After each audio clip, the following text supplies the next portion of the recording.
Sumali nga pala kami ng fun run dito sa Japan at 10 kilometers yung tinakbo namin. At pagkatapos naman nun, nagpakain si boss ng samgyupsal at pati na rin mga sushi. Paggising ko nga agad na akong naligo para dumalo sa fun run na sinalihan namin. Tatakbo kasi kami ngayon ng 10 kilometro lamang. Ito ngang fun run na ito ay taon-taon ginaganap sa lugar namin. Ang pangalan nga pala ng lugar namin Kasugay Aichiken, Japan. Kaya nga pala nakasali kami sa fun run na ito ay dahil sa aming company. At pangapat ko na nga din palang beses natatakbo dito. At nandito na nga kami sa location kung saan kami magmamarathon. At bumili na nga din pala ako ng energy drink para malakas tayo mamayang tatakbo. Pagdating nga namin dito sa meeting place nandito na lahat yung mga kasama namin. Kaya yung ginawa ko nilagay ko na din yung number ko. At yung nasa likod ko nga pala dyan yan yung boss namin. Napakabata pa lang pero may-ari na ng kumpanya. Sana all! At nilagay ko na nga din pala yung chips sa sapatos ko. Yung purpose nga pala niyan ay para malaman kung anong oras yung natapos mong tinakbo.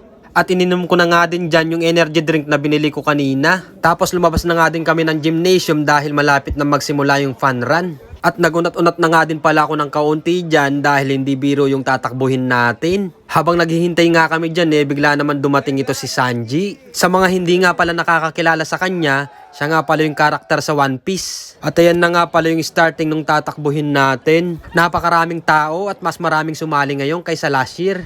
Halos mga Japanese nga pala yung mga kasali dyan at kami lang nga tayong mga Pilipino. Talagang mga Pinoy lang talaga yung sakalam.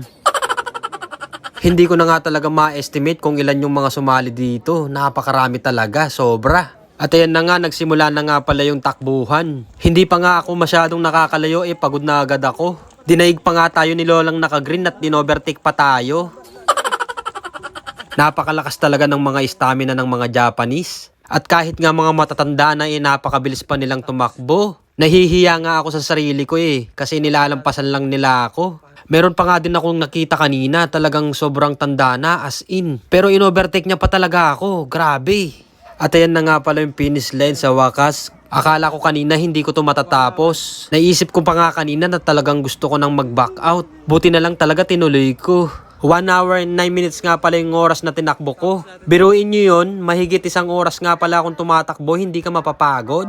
Pagkatapos nga pala ng finish line isosoli namin yung mga chips na linagay namin sa mga sapatos namin. Tapos nagbigay nga din pala sila ng sports drinks na Aquarius. At pagkatapos nga pala ng takbuhan, syempre napagod kami. Kaya naman magpapakain si boss. Sa samgyupsalan niya nga pala kami dinala ngayon at meron din mga sushi. Dati kasi sa steak na restaurant niya kami dinadala. Pero dahil marami kasi kami, hindi kami nakakapasok agad. Kaya naman naghanap siya ng mga ibang kainan para makapasok kami agad. Pagdating nga namin doon agad akong kumuha ng inumin. Pepsi nga pala yung kinuha ko para tumutusok ng konti sa lalamunan. At kumuha na nga din pala ako ng salad at curry. At syempre, babanatan na natin agad yung samji. Unlimited nga pala to kaya naman susulitin natin. Para hindi naman masayang yung mga binayad ni boss. Tamang-tama nga dyan yung timing ng pagtapos ng pagtakbo namin. Kasi magtatanghalian na nga nung pumunta nga kami dito.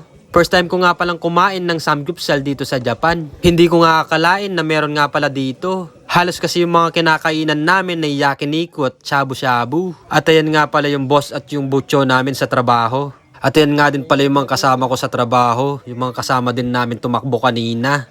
Meron din mga napakabilis at meron din mga sumuko sa takbuhan. Kasi nga naman hindi talaga biro yung 10 kilometro na yon. At sa wakas nga ay dumating na yung inorder ko na sushi. Ang inorder ko nga lang dyan ay tuna, salmon, hipon at pusit. Naglagay na nga din ako ng toyo at wasabi sa isang mangkok. Yan nga pala yung gagamitin natin na sausawan sa sushi. Ayan nga pala yung unang babanatan ko dyan, yan yung tuna. At magro nga pala yung pangalan niyan sa Japanese name. Nung una ko nga palang dating dito sa Japan na hindi ko talaga gusto yung sushi. Hanggang sa katagalan naging favorite ko na din siya.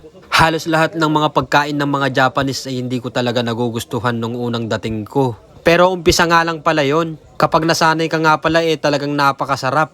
At babalik-balikan mo na nga talaga yung mga pagkain na yan. At ayan nga pala yung mga kasama kong tumakbo kanina. Talagang sinusulit yung pagod nila. At ayan naman ako talagang tamang banat sa sushi. Kasi may ulam ka na, may kanin ka pa. At kung napansin nyo, chopstick yung mga ginagamit namin dito, kailangan kayo talagang mag-practice ng chopstick bago kayo pumunta dito sa Japan. Halos kasi sa mga restaurant, chopstick yung mga ginagamit nila. Pagkatapos ko nga palang naubos yung sushi, kumuha na agad ako ng dessert.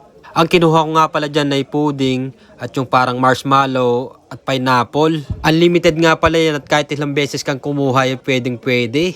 Pero dahil busog na busog ako, isang beses lang talaga ako kumuha. Yung tipong matikman ko lang lahat ay okay na. Pagkatapos ko nga dyan sa dessert, umorder naman ako ng french fries. Talagang parang walang kabusugan sa dami ng choices. Gusto ko kasi yung matikman ko lang lahat. Nung pagkaubos nga ng french fries, kumuha naman ako ng ice cream. Talagang sulit na sulit yung binayad ni boss sa amin. Siguro nalugi ng kaunti yung tindahan na to. Pinoy ba naman? Lalo na kung unlimited, talagang susulitin yan. At ayun nga pala, tapos na kaming kumain at lumabas na kami ng restaurant. Talagang walang hindi lumabas ng nakangiti sa dami ng kabusugan. Nagpapasalamat nga pala kami sa sacho namin, Gochisosa Madesta. Ang ibig sabihin nga pala noon ay thank you for the meal. At hanggang dito na lang, puputulin ko na nga pala tong video na to. Mag-ingat kayo palagi. God bless you all. Bye-bye!